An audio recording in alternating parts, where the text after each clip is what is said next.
Pool rules or not, I'll rip that thing off myself if you don't. That's what Selma Villaro, president of the Fairwind Meadows HOA board, shouted as her fingers clamped around my daughter's collar.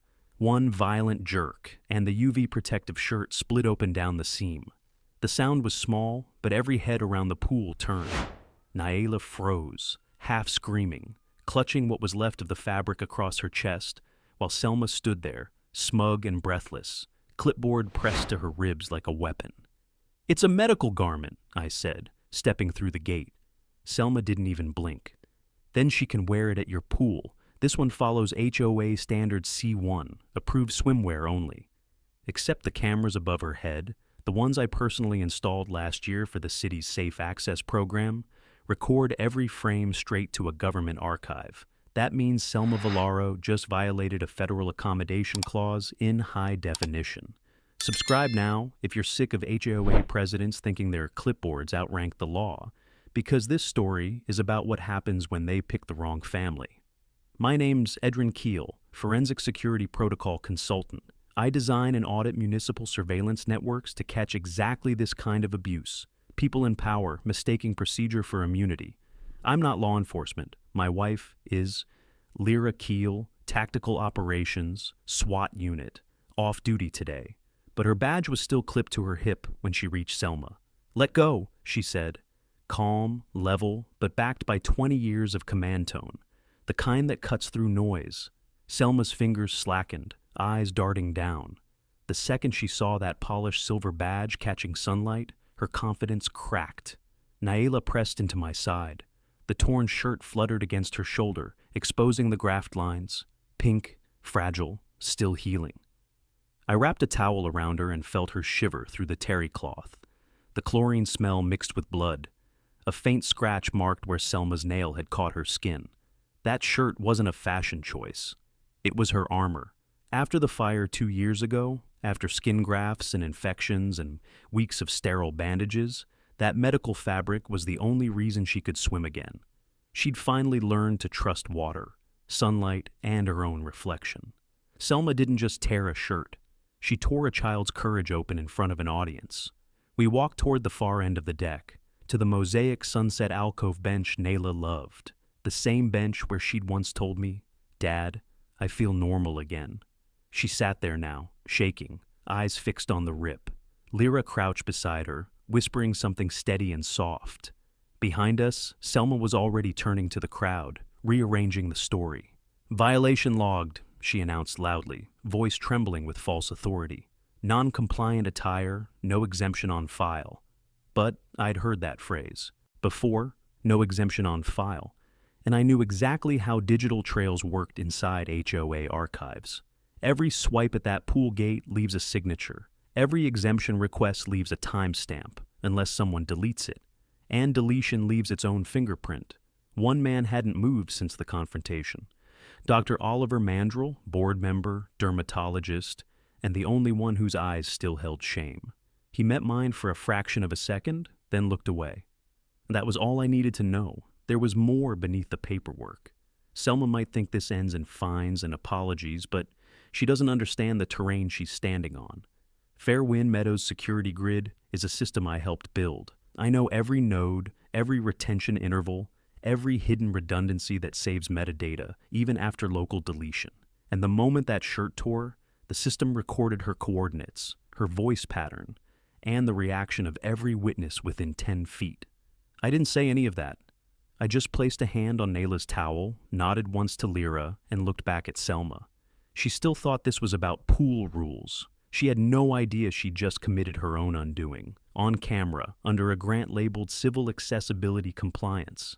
And when I decide to move, it won't be with rage, it'll be with evidence. The violation notice was already taped to our front door when we got home. White paper, red border, all caps header, second notice of non-compliant behavior, swim facility rules. Beneath it, a printed screenshot of Naela at the pool, her back turned, mid-step, with the torn seam still hanging loose. It was a still frame, pulled from someone's phone. Someone had filmed it, then sent it to the board before we even left the parking lot. Lyra pulled it down, jaw tight. "They're trying to get ahead of us." I took the paper inside, laid it flat on the dining table, The HOA's letterhead looked official, but the language was off, sloppy, urgent, like someone had rushed to justify something they knew crossed the line.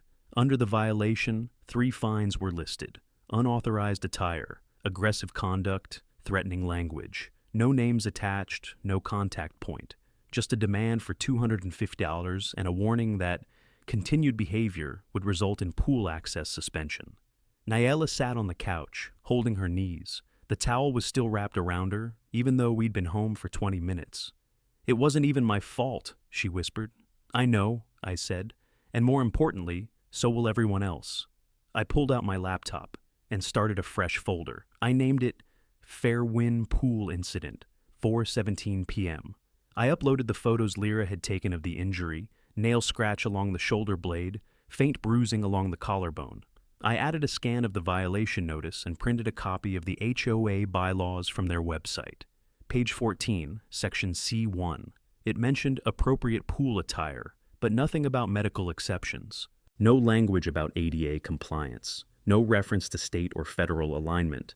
That wasn't just outdated, it was negligent. But I needed more than that. I needed pattern. This couldn't be an isolated power trip. It had to be a habit. I pulled up archived community newsletters from the last year. Most were generic: flower bed updates, parking lot repaint schedules. But one from March stood out. A 2-paragraph note titled, "Maintaining Our Aesthetic Standard." It mentioned several ongoing concerns about non-compliant clothing, especially loose-fitting or long-sleeved attire that may suggest loitering or unsanitary use. It wasn't even thinly veiled. It was targeted, dehumanizing. No names listed. But that wasn't the point. The intent was clear. By the time I finished cross-referencing newsletter language with board meeting minutes, it was nearly midnight. Lyra sat across from me, arms folded. Her badge was off. Her civilian posture was back. But I could tell her breathing was still shallower than usual. "They're going to paint us as a problem couple," she said. "The military wife with the badge, the tech guy with the cameras. It'll look like we're the overreactors." I looked at the printout of the newsletter again. Good, let them try. Because I don't overreact. I log everything. We both turned when Nayela stepped into the room. She was wearing a different swim shirt, still long-sleeved, still UV resistant. It had a stitched patch of her favorite animated character on the sleeve. She clutched it like a security blanket. "Can I go back?" she asked. "To the pool, I mean. Not to swim, just to sit at the bench." It hit me then what Selma had tried to do. It wasn't just about a shirt. It was about the last place our daughter felt safe in her skin. The sunset alcove had been her ritual, her quiet reclaiming of something the fire took from her. And Selma hadn't just humiliated her. She'd contaminated that space. I nodded. "Not tonight, but soon, and when you go back, no one will stop you."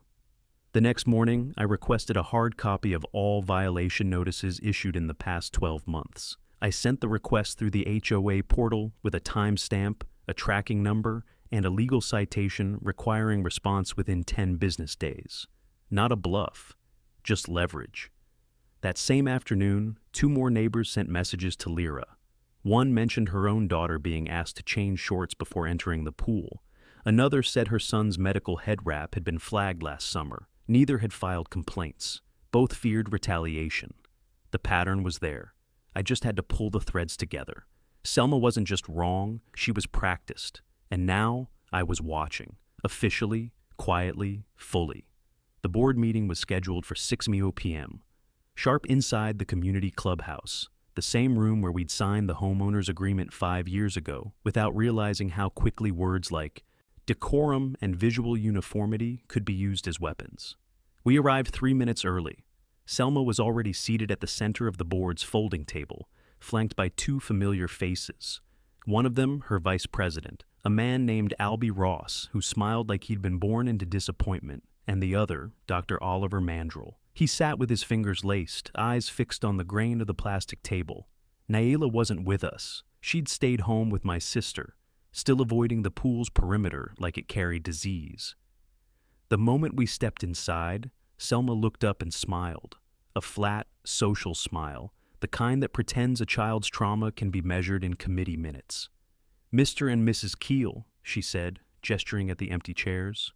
We're glad you accepted the courtesy meeting.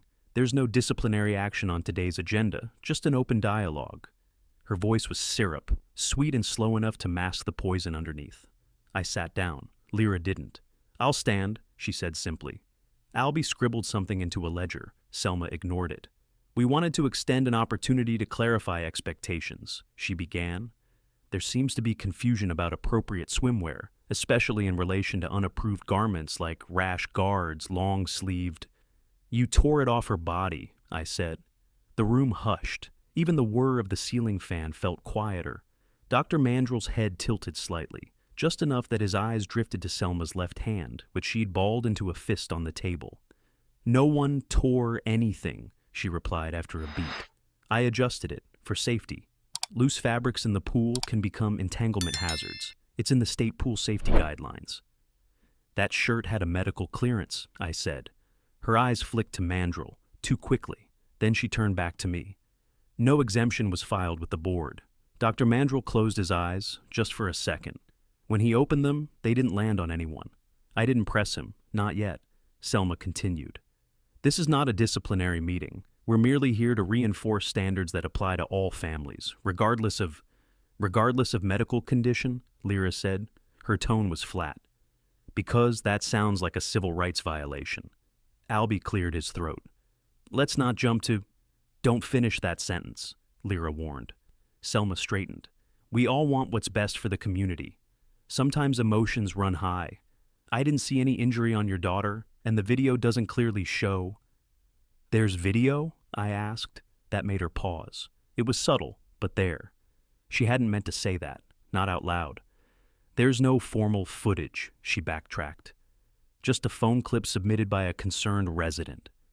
I let the silence settle between us for a beat, then said, I'm requesting a copy of that submission, as well as the board's internal discussion log for the last 7 days, under Article 3, Section 7, Transparency Clause. Selma's smile frayed at the edges. The board will review your request. No, I said. You'll acknowledge it now? For the first time, Dr. Mandrell moved, not a dramatic shift. Just enough to reach into his briefcase and place a printed page on the table. He slid it forward until it touched Selma's elbow. I submitted the medical exemption form, he said quietly. Everyone stopped. Selma didn't look at the page. I submitted it 4 months ago, he continued. It was marked received and acknowledged. I have a copy of the confirmation. I advised the board to update the pool attire policy to allow for medical exceptions. I was told it would be added to the spring revision. It wasn't. Selma's face remained unreadable. That's not relevant to this incident, she said. I think it's exactly relevant, I replied. She glanced toward the door, then back at the table. This meeting is adjourned. No, I said. This meeting is now part of the timeline. Albie stood, unsure of whose side he was supposed to be on. Dr. Mandrell remained seated. He didn't look at me again.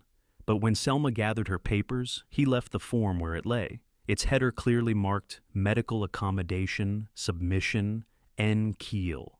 And I had just watched him choose a side. 2 days later, the notice arrived in a plain white envelope. No HOA letterhead this time.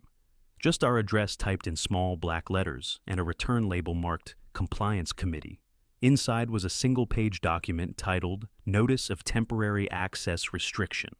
Effective immediately, our family's keycard access to the community pool and clubhouse had been suspended pending an investigation into conduct unbecoming of HOA members. The language was vague, no incident date, no cited behavior, just an implication. One meant to sting deeper than fines. They were isolating us. Lyra stared at the paper in silence, then tossed it into the sink without a word. The faucet ran over it until the ink bled out like a wound. We didn't say anything that night. We didn't have to. The next morning, I took a slow walk through the neighborhood, down past the tennis courts, around the garden trail that looped near the clubhouse. No one spoke to me directly, but eyes followed. A few neighbors smiled nervously. Others looked away entirely. The HOA had made it known. We were now that family. What surprised me, though, were the small things I started noticing. A sticky note left on the community bulletin board, half torn, with the words, My Kid Too. A chalk mark by the side gate in faded blue. a crude drawing of a long-sleeved swim shirt with a heart on it. And near the playground fence, a laminated sheet hanging loose on one corner. It had the title, "What Counts as Reasonable Accommodation," copied straight from a state website. Someone was, watching. And someone else was quietly pushing back. But not openly. Not yet. That evening, we received another message through the HOA portal, this time from the Pool Safety Subcommittee.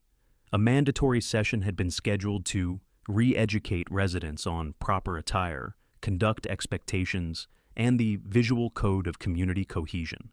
We weren't invited. The message was copied to every homeowner, except us. Lyra's jaw locked tight. "They're doubling down." "They're scared," I said. "This is an escalation pattern. If they were confident, they'd try to bury it. This is reactionary." She nodded once. "Then make it cost them." I didn't answer. Not yet. Instead, I pulled up my access credentials from the city's Safe Access Infrastructure program. I'd installed the security node above the pool gate myself, along with 17 others in semi-public HOA-managed spaces that receive municipal co-funding. That funding came with conditions: federal privacy guidelines, biometric data handling clauses, and a clause requiring public accessibility of archived footage upon request tied to a civil claim. And just like that, the trail began. Each node stores 14 days of uncompressed footage with biometric tagging, time, date, entry log, motion tracking overlay, and directional audio capture. I had no intention of using this data illegally, but as one of the original architects of the infrastructure design and a credentialed security protocol consultant on the project, I could request access for auditing under a clause written into the contractor agreement. My name was still listed in the permissions log. I initiated a formal request through the contractor audit portal. I didn't request anything from the HOA. I went straight through city compliance. 2 hours later, I received a verification email. Access granted, view only, timestamp locked, but enough. I didn't even start with our incident. I started 3 weeks earlier, sorting through motion-triggered events logged during daytime pool hours. Most were uneventful.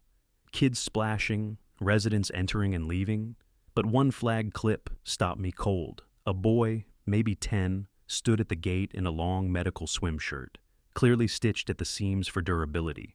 A board member I didn't recognize stopped him, pointed to the shirt, and made a throat-slashing motion. The boy turned around and left, unsupervised, no parent in sight. The system had tagged it as resident denied access. 2 days after that, a girl wearing a head wrap was blocked at the fountain, where a woman I now recognized as Selma whispered to another resident and pointed directly at the child. The girl was later escorted off the pool deck by security. It was there, the pattern. Every denial was subtle. No screaming, no reports. Just a quiet choke on access, repeated again and again, targeting those with visible differences. Disabilities, religious clothing, medical needs. This wasn't enforcement. This was discrimination with a clipboard. I downloaded the timestamps, captured the event codes, and began building the first layer of a timeline, silent and cold. No confrontation, no shouting match, just data. And once I had enough, I would show Selma exactly how visible her pattern had become. I started the next phase where I always start, with a pattern map. I laid out every incident I had found so far on a timeline, 6 blocks arranged by date, each with a tag, each tied to a child. Denial of access, quiet removal, parental complaints that never made it into the board meeting notes. No police calls, no public outbursts, but repeated unmistakable targeting of kids who wore something different. Head wraps, protective gear, medical equipment. And in all 6 cases, Selma's name appeared at the scene, either as the complainant or the one issuing the so-called reminder. I wasn't dealing with policy enforcement. I was looking at sustained discrimination disguised as order, and now I had a reason to dig deeper. I revisited the original city contract, the grant that funded the installation of surveillance infrastructure in Fairwind Meadows. I had access to the contractor portal, but the HOA's internal architecture was governed by their own access control system. That meant only the metadata tied to public safety use was archived in the city mirror. Anything else, emails, internal notes, meeting recordings, was theirs to manage. Or so they thought. Back when I consulted on the rollout of the Safe Access pilot, I built in a diagnostic redundancy, an independent logging sequence for access overrides. It wasn't something I ever needed to use, until now. I ran a query through the contractor's system, a scan of override log attempts within the Fairwind HOA-administered gate system. To my surprise, 2 names popped up. S. Villaro, 9 manual override attempts. O. Mandrell, 1 override attempt, marked access denied. I stared at that last one for a while. Mandrell had tried to access something, likely medical exemption data, but he'd been locked out. That was my opening. I reached out to a contact, one of the city infrastructure liaisons who had managed access compliance audits 6 months ago. We'd worked together on a project in Deerbridge, a district with nearly identical architectural logic. I didn't ask for private files. I asked for a mirror ping, an automated copy of access logs that had been redirected through the grant's monitoring node, legally neutral. But if the HOA's access restrictions had filtered legitimate submissions or blocked exempted families, it would show up in the ping trail. The logs came back 2 hours later. 17 ping failures in the past 6 months. 4 tied to the pool access gate. 7 tied to keycard revocations. And 6 tied directly to exemption status edits, all under the same admin code, SVXX1.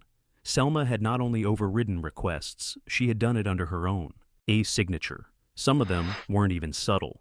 One parent, listed only as M. Basra, had submitted an exemption for their son's long-sleeve medical rash guard. The request was approved by Mandrell, time-stamped, and digitally signed. 48 hours later, the same exemption was deleted under SVXX101.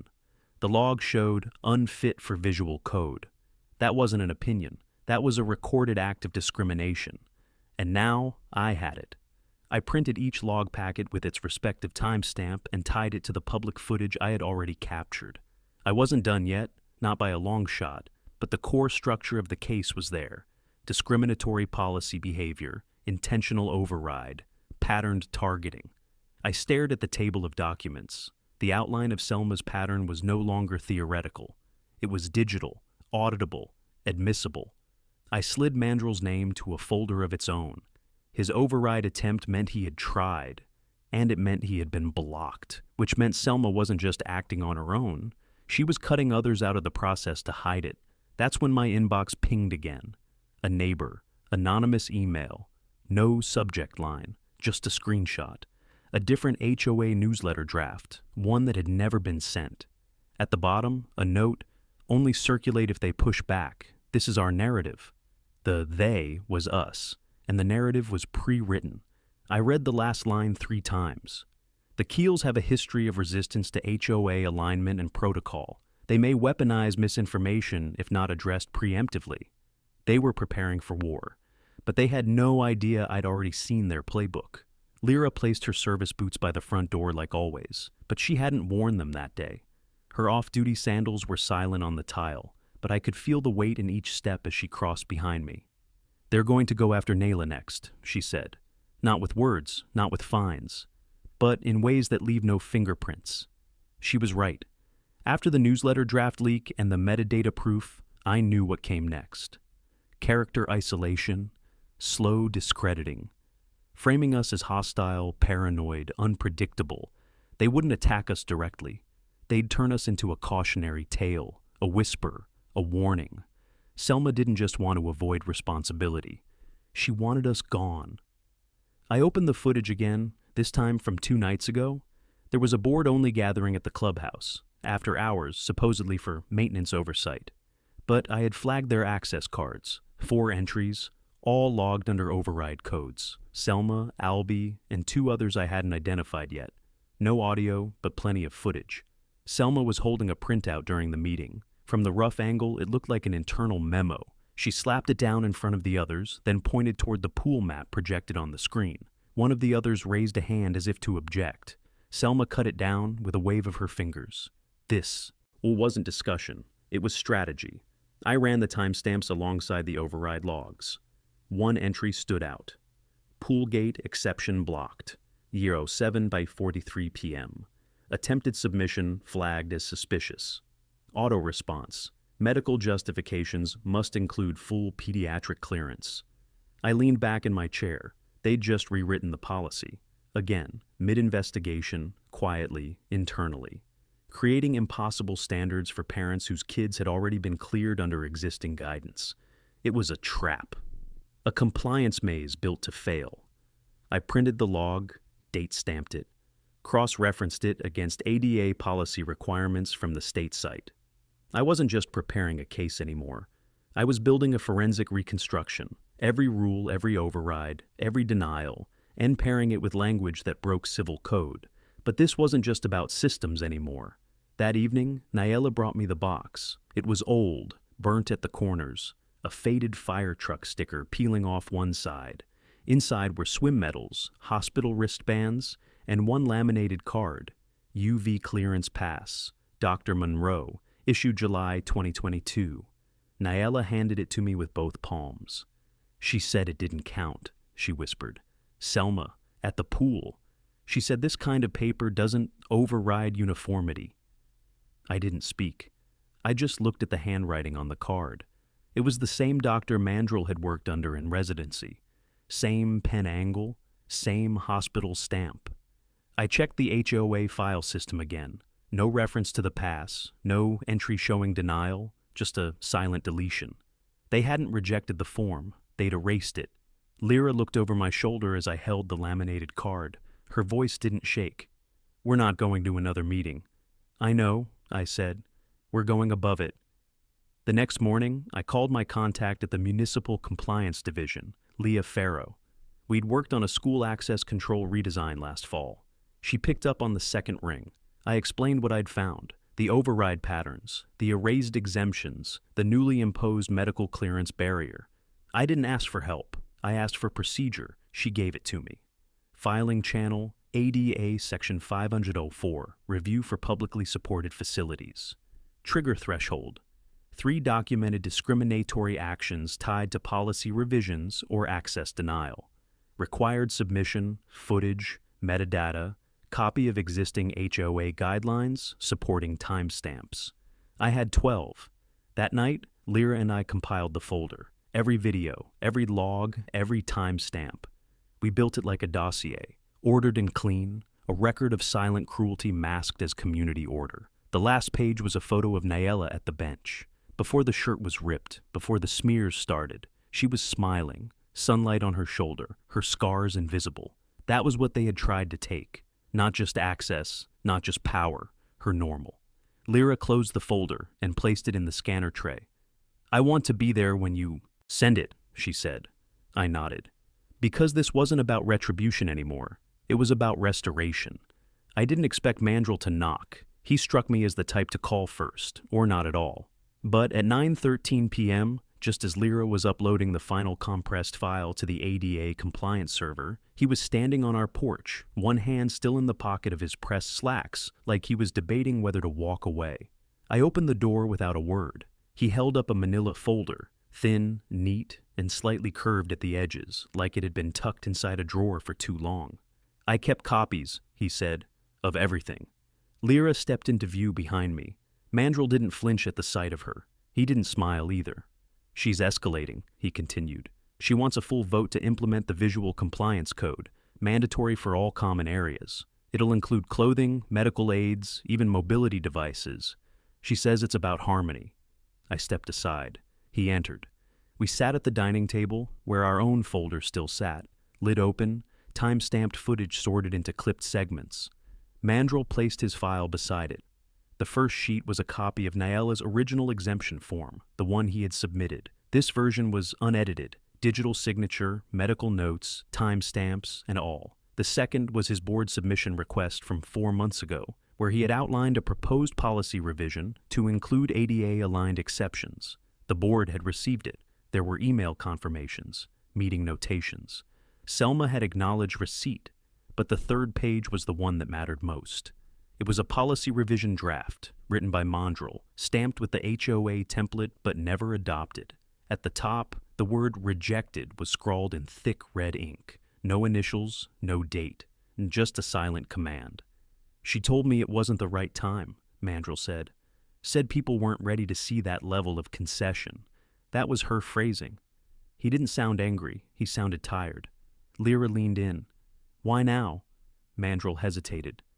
Because I saw the footage, the one from the safe access server. I didn't know it still synced. It does, I said. Under grant condition 4A. I watched the boy get turned away, the one with the stitched shirt, then the girl with the head wrap, and then your daughter. His voice caught there, just for a second, not a crack, a pause. She's building something bigger than just rules, he said. She's building a filter, one that makes people feel unwanted without ever saying it out loud. He slid the final paper forward, a printed internal memo, not yet distributed, but clearly part of Selma's plan. It outlined the cohesive visual standard policy, a uniformity clause meant to apply to all communal spaces, not just the pool. It was laced with language about safety, unity, and comfort, but the subtext was unmistakable. It would isolate anyone who didn't conform to her aesthetic definition of community. She wants it passed at the next board meeting, Mandrel said. She's counting on the other members to be tired. They won't fight her. I looked at the memo again. Then I looked at Mandrel. You're the deciding vote, aren't you? He nodded. They're split. Albie follows her blindly. The other two are hesitant but indifferent. I'm the fifth. I didn't ask him to vote against it. I didn't need to. He reached for the digital folder we'd assembled, still open on the laptop screen. He didn't touch the keyboard, just read the file names. Pool denial, Azuro 3. Exemption override, Azuro 6. Narrative draft, Yairo 1. You documented it all. I build systems that catch patterns, I said. And you didn't bring it to the board? I shook my head. The board already knows. They just haven't seen it in sequence. Mandrel exhaled, leaned back, and pinched the bridge of his nose. When she loses, he said quietly, she's going to claim harassment, that she was targeted. She wasn't, Lyra replied. She was recorded. He gave a hollow laugh. I hope the others have the spine to admit it. He stood, collected his folder, but left one page behind, the rejection slip with the red scrawl across the top. I'm going to vote no, he said, turning toward the door. And after that, I'll sign the compliance witness affidavit. Why? I asked. He stopped in the doorway. Because she tried to erase a little girl's dignity, and I watched it happen. Then he left. And for the first time, we weren't standing alone. I didn't sleep that night. The footage kept looping in my head, Nayla's face, Selma's hand, the fabric tearing. Then the still image of the 10-year-old boy turned away at the gate. The girl in the head wrap paused mid-step by a whisper and a pointed finger. Every frame burned like a match held just beneath the skin. By morning, I had the framework ready. Lyra brewed coffee in silence, watching me spread out the documents across the kitchen table. 2 sets, one for municipal review, one for public presentation. I wasn't going to confront Selma with just emotion. I was going to confront her with systems, with everything she ignored, edited, or deleted, made visible, lined up, and impossible to talk over. I didn't just want her voted out. I wanted her stripped of credibility by her own words, actions, and signatures. At 10:03 a.m., I initiated the timeline sequence. I logged every override instance under her access ID. Then I paired each with the safe access footage clip closest to the denial event. I gave them human names: Khalid, shirt rejection; Avery, head wrap removal; Naila, shirt torn. I didn't want viewers to see codes. I wanted them to see children. For each event, I attached supporting metadata: access logs, footage timestamps, override action trails. Then I wrote plain summaries. Underneath, not legal jargon, just the truth, clearly worded, backed by digital proof. Then I pulled the original HOA violation letter against Nayla, item C1, unauthorized swimwear. Beside it, I placed Dr. Mandrel's signed exemption form and the rejection slip he'd left behind. Same date, same child, same board, one acknowledged, one erased.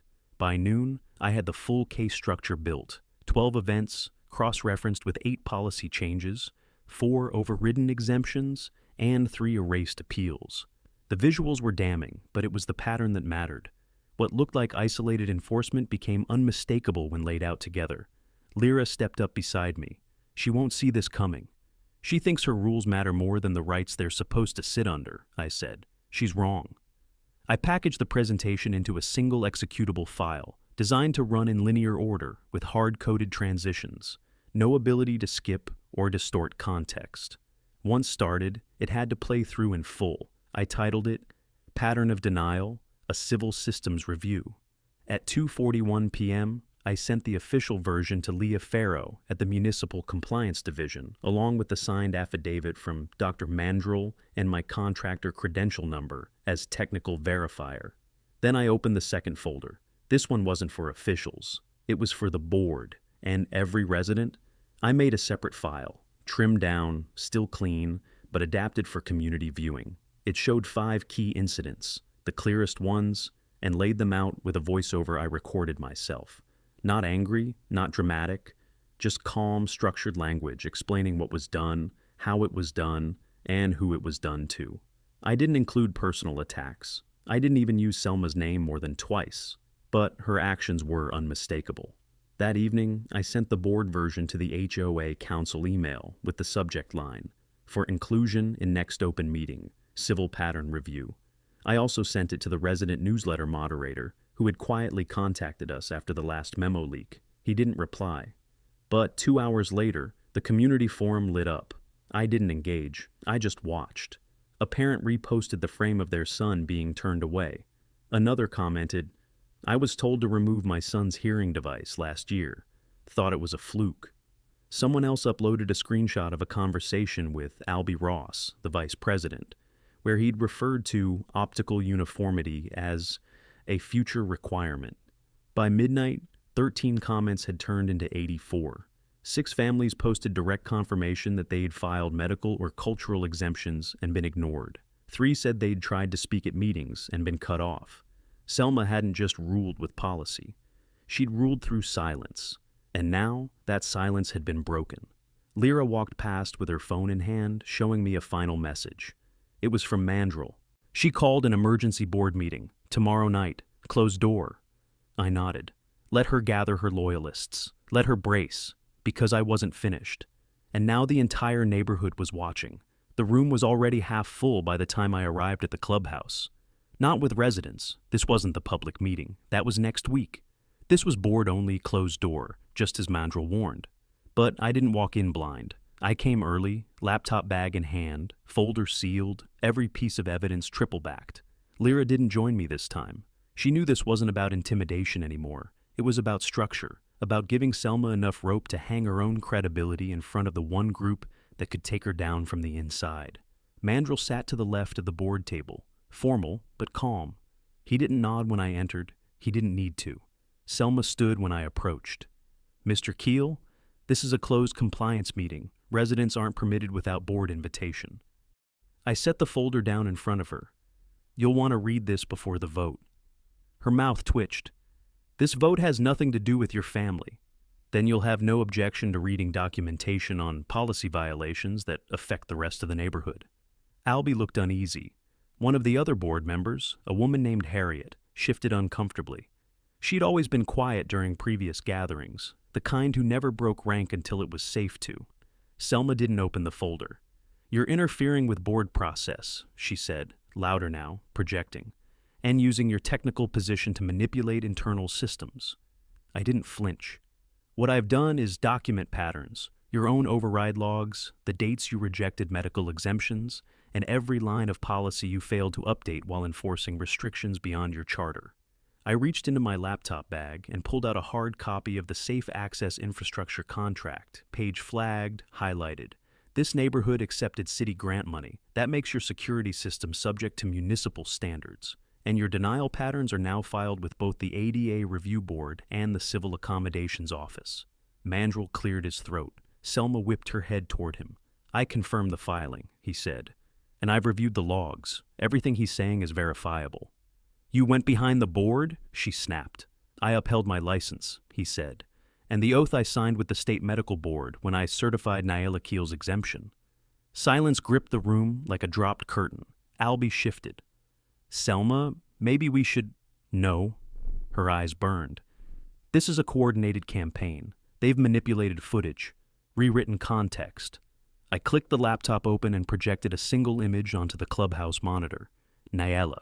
sitting on the sunset alcove bench, her shirt torn, towel wrapped, skin exposed.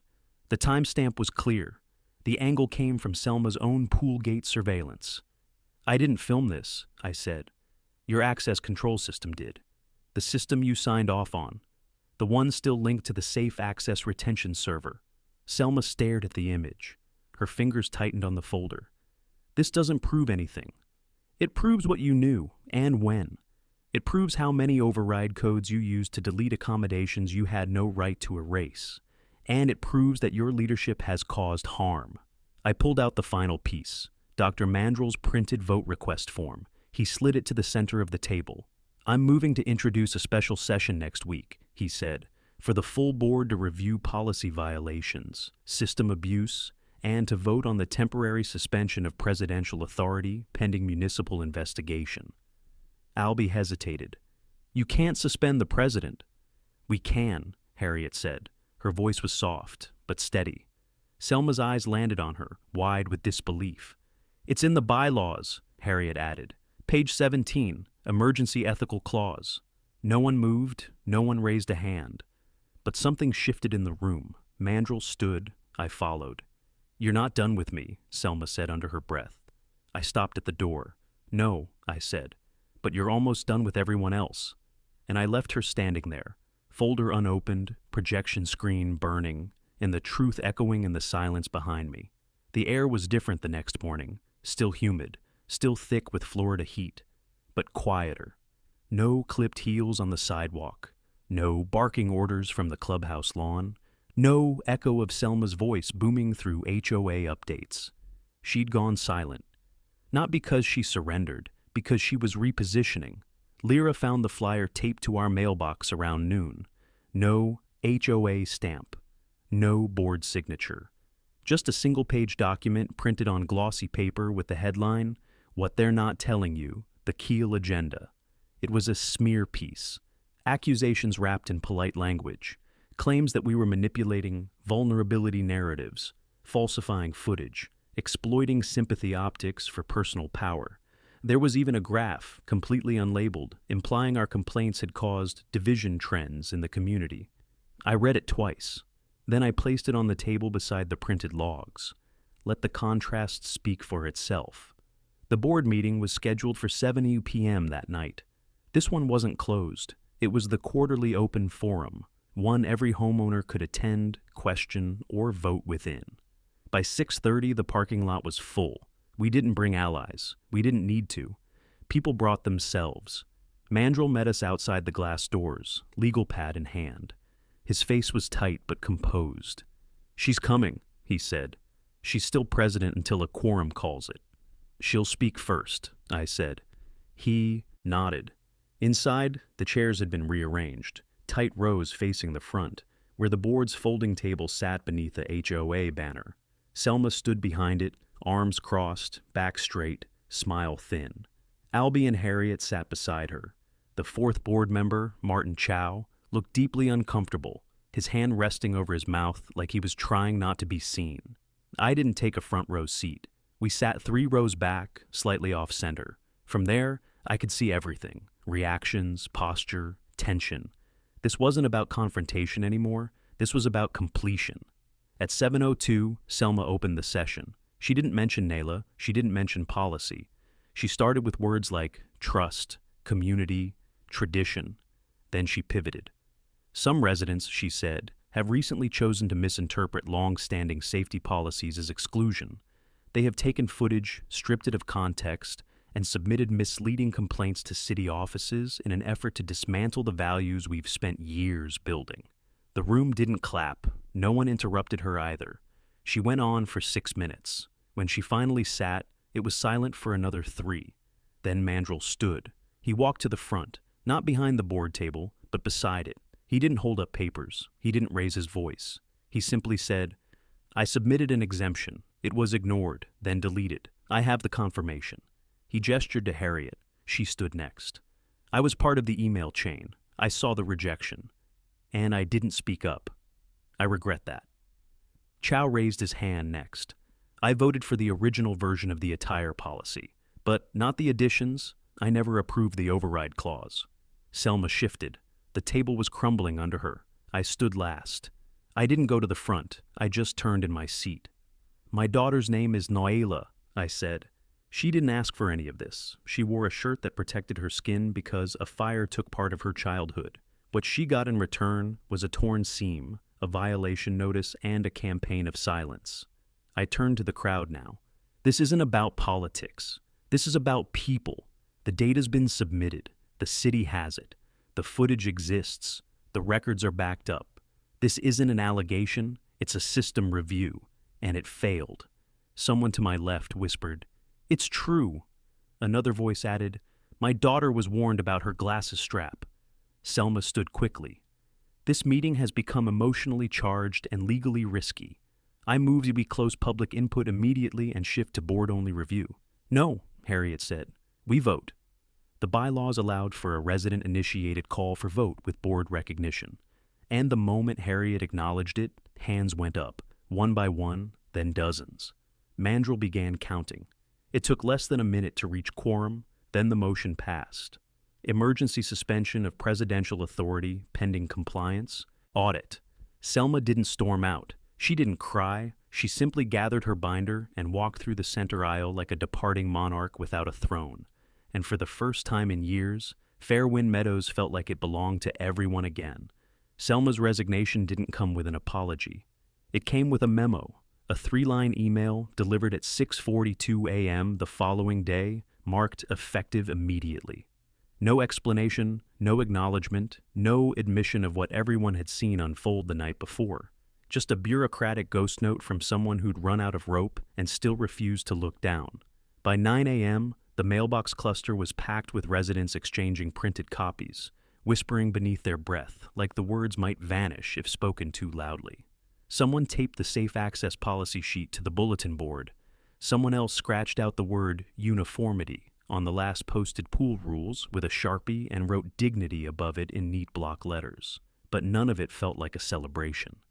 Not yet. Justice wasn't just about removal. It was about repair. Mandrel called me before noon. "She's already threatening litigation," he said. "Claims defamation, breach of process, procedural fraud. Albie's nervous. He wants to rescind his vote." "She signed override codes tied to city infrastructure," I replied. "That's not procedural fraud, that's a digital record." "I know," he said, "but that doesn't mean she won't weaponize noise." That was the truth of it. The pattern wasn't over. It had simply changed forms. I went back to the footage. Not the incident with Nayla, not the override logs. Those had already been filed, locked, time-stamped. I went back to something earlier, a 3-minute clip from 2 months ago. Selma, standing at the corner of the pool during a community mixer. She's smiling, nodding, handing out flyers. On the surface, nothing unusual, but the camera angle showed something different. A boy with a leg brace approaches the edge of the pool. Selma blocks him gently, hand to his shoulder, murmurs something out of range. He turns back. His mother looks confused. The pool wasn't full. No rule had been broken. It was just one more act of quiet exclusion. This wasn't about proving guilt anymore. It was about proving intention. That's when the call came. Leah Farrow, Municipal Compliance. "We've completed our preliminary review," she said. "We're issuing a formal notice to Fairwind Meadows HOA, multiple violations under ADA Title II and the 3. Documentation from your submission was central to the finding." I didn't say anything, just let her words hang. "There will be a corrective mandate," she added. "Policy rewrites, accessibility training, possible restitution for affected residents. We'll follow up with Dr. Mandrel and others named in the log chain. We may need you to testify." "Gladly," I said. But even that didn't feel like enough. After I hung up, I walked to the clubhouse. The mosaic bench, the one at the sunset alcove, was empty. No one ever sat there anymore, not since Selma's regime had made it feel like a spotlight. I texted Lyra, asked her to bring Nayla. When they arrived, Nayla looked unsure. She held her new swim shirt in both hands, mint green this time, with reinforced sleeves and a small embroidered badge stitched over the left cuff, a phoenix rising. She'd picked the symbol herself. We sat down with her on the bench, said nothing at first, just watched the surface of the pool ripple with soft wind. Then I handed her a piece of paper.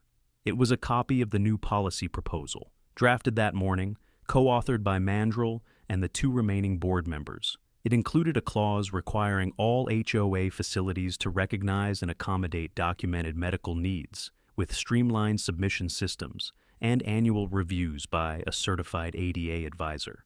At the top, in bold print, Naela's clause.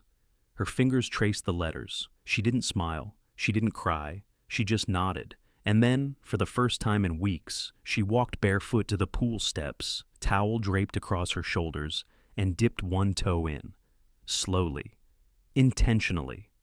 Behind us, 2 more families arrived, one with a boy in a compression shirt, another with a girl whose cochlear device shimmered in the light. No one stopped them. No one pointed. No one whispered. The bench we sat on wasn't just stone and tile anymore. It was something else now. Not a monument to what had happened, but to what wouldn't be allowed to happen again. The new signs went up the following week, laminated, water-resistant, and bolted to the main gate with stainless screws. Same spot where the old swimwear visual compliance required plaque used to hang. Only this one read, Fairwind Meadows Pool, Access Policy. All medically necessary attire fully protected under ADA compliance clause. Contact board, liaison for accommodations, updated, April 7th. Underneath it, a second plaque, smaller, mounted just above the keypad. Naela's clause, every child deserves access. I didn't attend the dedication ceremony, neither did Lyra. That wasn't ours to lead. Naela did. She stood by the alcove bench, no longer just a bench but a landmark, and read the clause aloud for the first time, holding the microphone with both hands, voice calm, even. Mandrell stood nearby, not hovering, just present. A few feet back, Harriet watched with folded arms and a soft, unsteady smile. The community came out in numbers, families we'd never spoken to before. People who'd seen what happened said nothing then, but showed up now. Some brought kids in UV protective shirts. Others came just to sit beside the water, not because they needed to, but because they could, together. It was quiet after. No loud speeches, no closing lines. Just the sound of children laughing in the shallow end. A sound that had, for a time, gone missing. Lyra found me near the fence where I'd parked myself early. She wore her badge on her belt, not because she needed authority, but because there was nothing left to hide. Her fingers brushed mine. "You did it," she said. "No," I answered. She did. Naela stood now at the edge of the water, talking with a boy I didn't recognize. He had a visible scar down one arm, a waterproof band wrapped at his wrist. They pointed at each other's sleeves, different textures, different colors, but both covering something they didn't need to explain. We stayed until sunset, until the light caught the mosaic tile just right, until the bench gleamed gold and blue. And I remembered how small she'd looked the day she sat here, afraid to get back in the water. That fear was gone now, replaced by something stronger. She hadn't just reclaimed the space, she'd reshaped it. The board election came quietly. No smear campaigns, no yard signs, just a ballot. 3 new members were voted in. Residents who'd come forward during the confrontation. Parents, retirees. One woman who'd once been fined for suspicious loitering while waiting for her granddaughter at the pool. Harriet stayed on.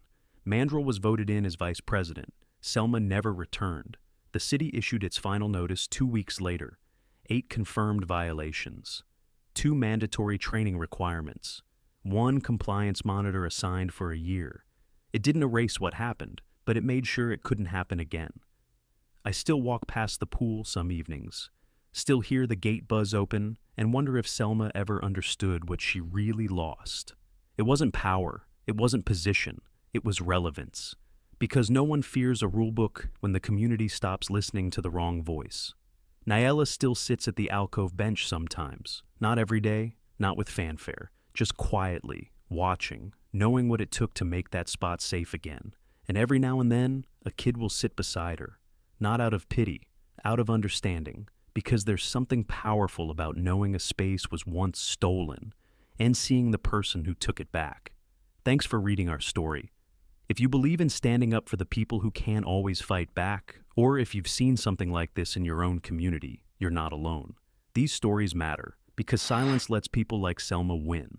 Subscribe for more stories where the truth doesn't stay buried and justice doesn't need permission.